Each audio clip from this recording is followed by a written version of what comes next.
Most people trying to build a so-called self-sufficient garden are making one mistake that, honestly, guarantees failure. They plant once, harvest once, and then, well, wonder why the garden sits empty for half the year. That single mistake absolutely destroys productivity. It leads to wasted space, inconsistent food supply, nutrient depletion, and, a constant cycle of replanting instead of continuous harvesting. You end up with these short bursts of abundance followed by long gaps where your garden produces almost nothing. And before we go further, there's a small tool that actually solved a big problem for me. When I started pushing for year-round production, I use a 4-liter electric kitchen composter to turn daily food scraps into a consistent soil input instead of letting them pile up or decompose unevenly. It keeps the nutrient cycle moving without odor or guesswork, especially if you don't have space for a traditional compost setup. I'll leave the exact one I use in the description if you want to check it out. Because honestly, if your system isn't being fed continuously, it simply can't produce continuously. Most so-called victory gardens fail because they're not actually systems. The idea of a victory garden wasn't just about growing food, it was about building a reliable system that produced consistently under pressure. What most people do today is plant crops based on seasons, not systems. They treat the garden like a one-time project instead of something that should be in motion all the time. That's why yields feel unpredictable. A real modern victory garden isn't about size, it's about flow. Food going out, nutrients going back in, new crops going in before the old ones are even finished. If that flow stops, production drops. The first shift is thinking in cycles instead of seasons. This is where most gardeners get stuck. They think in terms of planting dates, but high-performing gardens operate on overlapping cycles. In one of my raised beds, I stopped planting everything at once and started staggering crops every 2 to 3 weeks. Not random planting, intentional rotation. Leafy greens go in while fruiting crops are still maturing. Root crops start before space even opens up.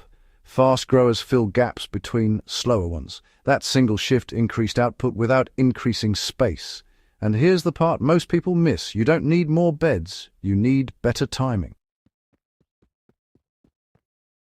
Why soil management determines whether this works or fails. You can't run a continuous system on weak soil. If your soil loses nutrients quickly or struggles with water retention, overlapping crops will compete instead of cooperate. That's when people say intensive planting doesn't work. It does, but only when the soil can support it. This is where consistent organic input matters. Not occasional compost dumps, steady, controlled feeding. In my beds, I mix in small amounts of processed organic material every couple of weeks, usually around 1 to 2 liters per square meter. That keeps microbial life active and nutrients available without overwhelming the system. The result is soil that supports multiple crops at once without crashing. The spacing myth that's limiting your harvest. So, a lot of advice tells you to space plants out to avoid competition, right? That's only partially true. Wide spacing works in weak systems, but in strong systems, honestly, it just wastes space. When your soil is healthy and nutrient-rich, plants can grow closer together without stress. Their root systems expand efficiently, and moisture stays balanced. I've run side-by-side comparisons, and tighter spacing in healthy soil consistently produces higher yields per square meter. But if you try that in poor soil, it backfires fast. So the real rule isn't space plants widely, it's match spacing to soil strength. How to actually build year-round production. Now, this is where most people expect something complicated, but it's not. It really just comes down to layering your planting schedule. In warm conditions, I rotate fast crops like lettuce, spinach, and herbs every 3 to 4 weeks. Slower crops like tomatoes or peppers stay longer, but are underplanted with quick growers. In cooler periods, I shift toward cold-tolerant crops and reduce spacing slightly to compensate for slower growth. Containers make this even easier. You can move crops, replace them quickly, and control soil conditions more precisely. Hydroponic setups take this even further by removing soil variability, but the principle stays the same: continuous cycles. You're not waiting for space, you're creating it as you go. Why most people underestimate how much their garden can produce. It's not because they lack effort, it's because they're running inefficient systems. A well-managed 4x8 bed can produce far more than most people expect when it's planted continuously, spaced correctly, and supported with consistent inputs. But if that same bed sits empty for even a few weeks between crops, productivity drops significantly over time. Those gaps add up, and most gardeners don't notice them until the season is over. Now, the overlooked role of waste in high-output gardens. If you're trying to feed your family from your garden, you can't afford to waste nutrients. Every scrap of organic material is part of your system. Kitchen waste, plant trimmings, even failed crops, all of it should be processed and returned. But timing and form matter. Raw scraps buried directly can disrupt nitrogen balance, while over-processed compost can lose structure. You need something in between, stable, usable material that feeds soil without causing imbalance. That's where consistent processing becomes valuable. When it's easy to convert waste into usable input, you actually maintain the cycle.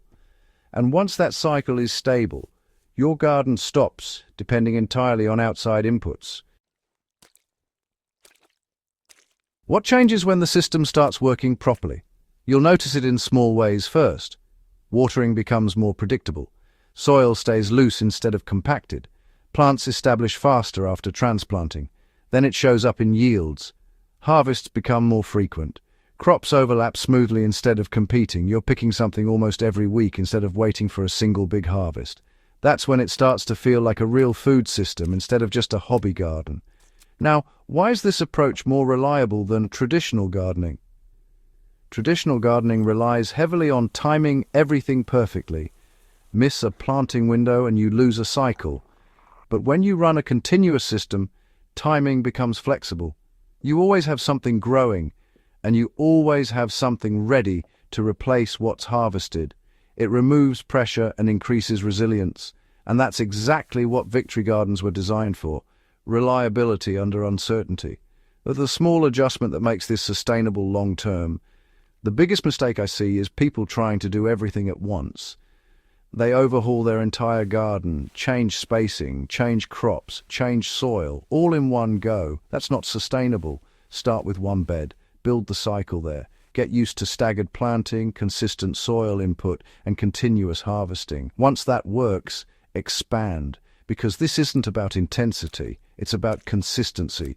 What most serious gardeners eventually realize: high productivity doesn't come from working harder.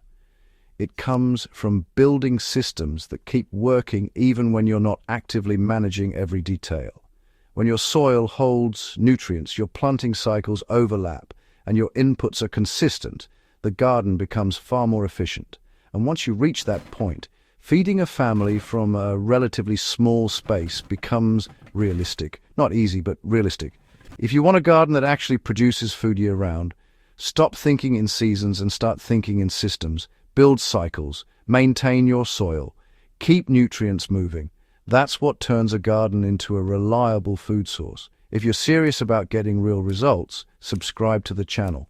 And if you know someone trying to build a productive garden but struggling with consistency, share this video with them. Because once you build the system, everything else starts to fall into place.